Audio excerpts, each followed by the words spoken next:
Kerja keras tidak akan mengkhianati hasil. Halo semuanya, nama saya Michael. Selamat datang di channel saya, Sikutu Buku. Kali ini, saya akan membahas kisah inspiratif dari Roni Lukito, CEO dari PT Aigerindo MPI dan pemilik dari merek Aiger. Sebelum kita mulai, buat kalian yang mau support channel ini agar terus berkarya, caranya gampang banget.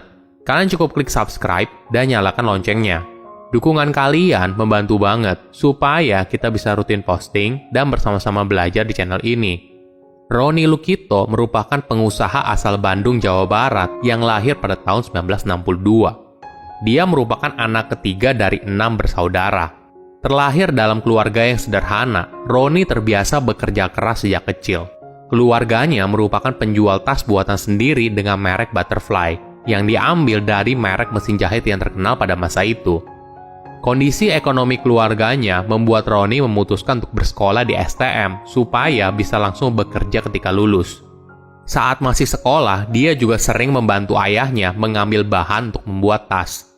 Bukan hanya itu, sebelum pergi sekolah, Roni sempat berjualan susu dan ketika selesai sekolah, dia menjadi montir di bengkel motor.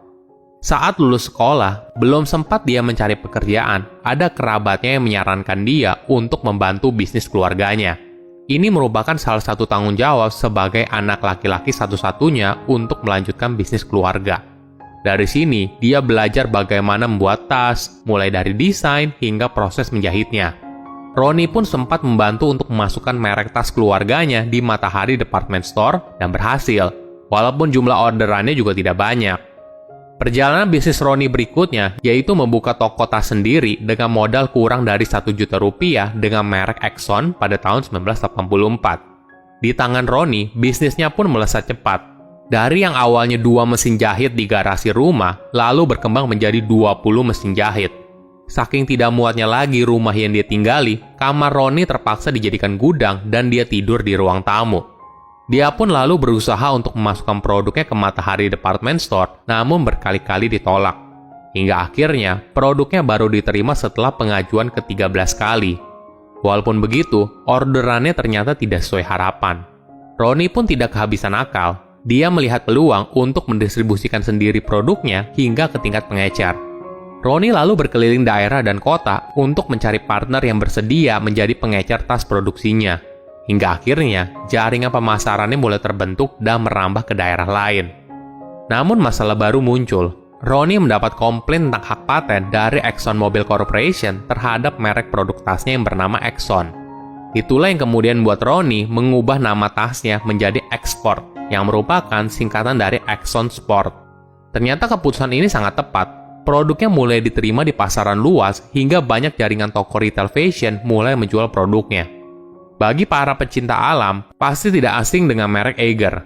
Aiger pertama kali diproduksi pada tahun 1989 di bawah naungan PT Aigerindo Multi Produk Industri.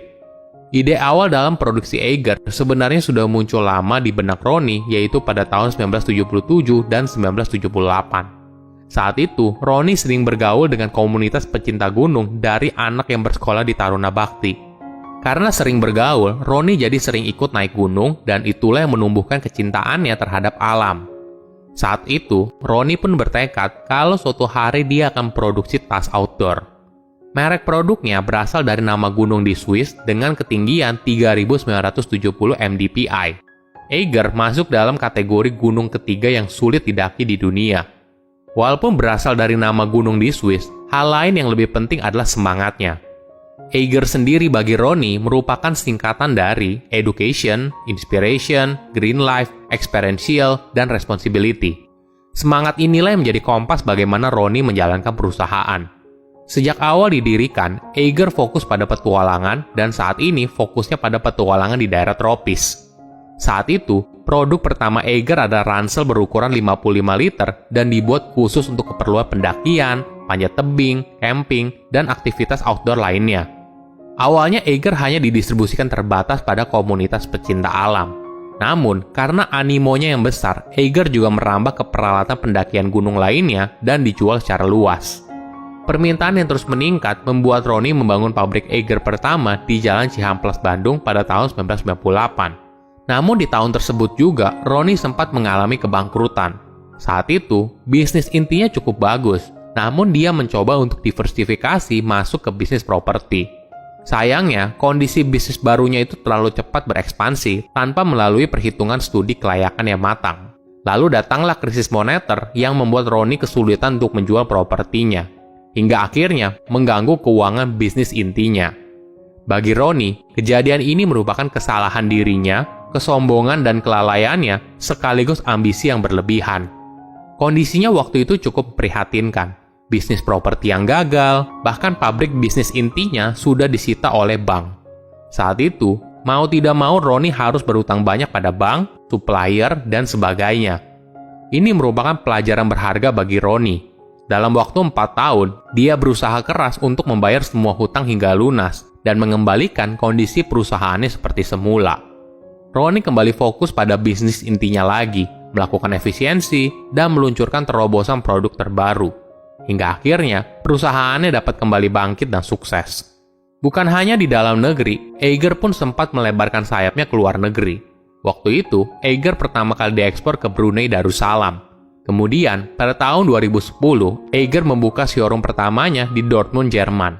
Produknya juga sempat merambah ke Malaysia dan Singapura. Namun, sejak tahun 2015, Ronnie mengubah arah bisnisnya dan fokus memenuhi kebutuhan dalam negeri. Saat ini, produk Eiger boleh dibilang cukup lengkap, mulai dari tas, pakaian, sepatu, penutup kepala, aksesoris, hingga jam tangan. Bukan hanya itu, produknya juga tersedia untuk pria, wanita, dan anak-anak. Ada 3 kategori utama produk Eiger, yaitu mountaineering untuk keperluan pendakian gunung, penjelajahan sepeda motor atau kategori riding, dan terakhir adalah Authentic 1989 yang merupakan gaya klasik untuk para pecinta alam terbuka dengan desain kasual dan stylish. Saat ini, Eiger juga sudah tersedia di lebih dari 350 toko offline yang ada di Indonesia. Setelah diteliti, ada beberapa hal yang membuat konsumen cinta pada produk Eiger. Pertama, karena desainnya cocok dan sesuai dengan selera konsumen. Menariknya, banyak yang tidak tahu tentang Eiger saat awal membeli. Mereka menyangka Eiger ini merek luar negeri, padahal terbuat dari 100% lokal. Ada 3 tahapan dalam membuat produk Eiger, yaitu desain, develop, dan testing. Jadi di tahap awal, Ronnie akan melihat dulu fungsi produk untuk menjawab kebutuhan konsumen. Lalu masuk ke dalam tahap development. Di fase inilah timnya lalu membuat prototype. Hingga akhirnya masuk ke tahap testing, di mana produk tersebut dicoba terlebih dahulu dari soal kualitas dan estetikanya sebelum dipasarkan. Kedua adalah kualitas. Ronnie tidak pernah bermain-main dengan kualitas, karena Eiger merupakan produk yang digunakan di alam bebas, maka kualitas merupakan hal yang tidak bisa dikompromikan. Ketiga adalah harganya. Dia menjelaskan kalau Eiger merupakan produk yang value for money, artinya harganya sesuai dengan nilai yang diberikan oleh produk tersebut.